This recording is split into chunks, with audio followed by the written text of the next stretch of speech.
Welcome to the Sound in Marketing Podcast. I'm your host, Jeanna, owner and founder of Dreamr Productions and Sound in Marketing Learning. I create, consult, and educate on the power of sound in marketing. In this season, we'll explore how sound influences taste, the ultimate recipe for making sound on purpose. Get it right, your food wins. Make bad sound choices, and the next 100 reviews will not be to your taste.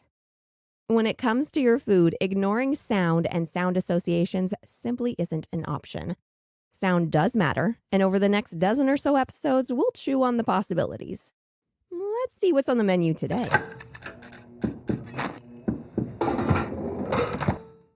You've just left the office. It's been a long day, and dinner plans are non-existent.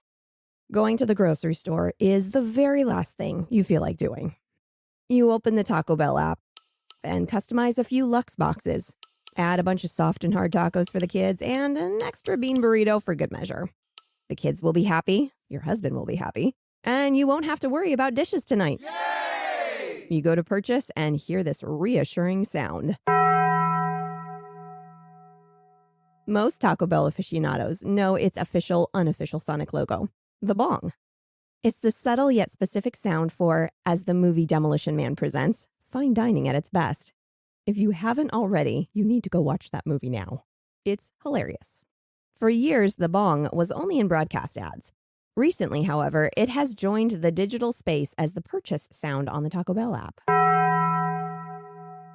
Why does the Bong work so well? It's short, memorable, and for us sound nerds, in that sweet spot of frequencies. Traditionally, a church bell has symbolized the beginning of a church service. However, through consistency and clever marketing, Taco Bell has created a separate connotation for the sound: tacos. Prior to 1989, a church bell had nothing to do with food. Now, it gives us the munchies. Nonsensical as church bells and tacos may seem, it didn't completely come out of left field. Those familiar with California history know about the Spanish missions that stretch from San Francisco down to San Diego. Dating back to the 1600s, these buildings were a familiar tie to Mexico during its time under Spanish rule, and the western side of North America.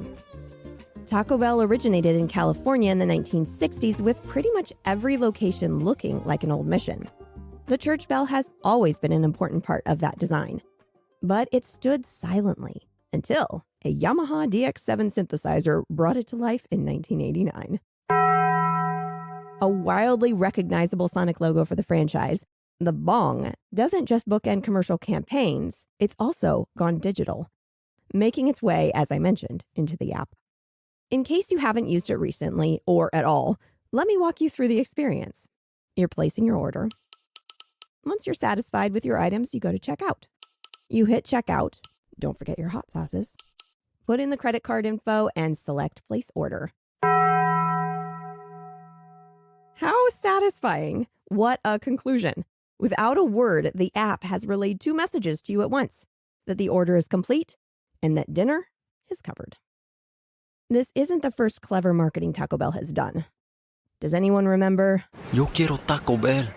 If that phrase brought a smirk to your face, then you're probably reliving the memory with me right now. In the 90s and early 2000s, a Spanish-speaking Chihuahua was famous for the same thing the Bong is famous for today: making you want a taco. Literally what the dog was saying. In a way, this was another form of sonic branding for the brand. The dog's voice was instantly recognizable, so much so that all he'd have to say is "yo quiero," and the listener could finish the rest. Making the dog a Spanish-speaking mascot searching for a taco just made sense. Although the Bong, "Yo quiero Taco Bell," and the mission-style facade ring true for those of us from the 1900s. Yeah, I went there. It may not resonate for the younger crowd. For those unable to work a cassette player or dial a rotary phone, the Bong may ring flat. With that being said, a teen of today could hear the Bong while purchasing on the Taco Bell app and only register it as another app sound. The brilliance of the callback would be completely lost on them. When you take out the nostalgia and decades of repetition, unlike Kentucky Fried Chicken Rain, There are no natural sounds tied to tacos and church bells. Annoyance could also be a factor. During my research, I did find multiple Reddit threads where people hated the bong. Remember Netflix's To Dumb during COVID? People got super annoyed with that as well. Repetition in general is tricky. It is a very fine line to find a sound that is never annoying and always what people want to hear. Basically, it's impossible because, well, we're moody. What it comes down to is brand identity. Is that sound on brand or off? If the brand commits to that sound, sight, smell, touch, or taste, own it. But be sure to pay attention to the market and your consumer. Updates and pivots are necessary. Sound and sensory are subjective. Always be sure that brand identity is top objective over personal taste. So here's my take. I believe that Taco Bell's constant and sometimes subtle tweaking is how it's remained on top and topical all these years. It's not afraid to try something different from time to time, an attitude I think every big business should embrace. When it comes to multi-billion-dollar companies like Taco Bell, there is always money in the banana stand. Gold star if you caught that reference. So, big business, spend it. You never know. You might knock one out of the park.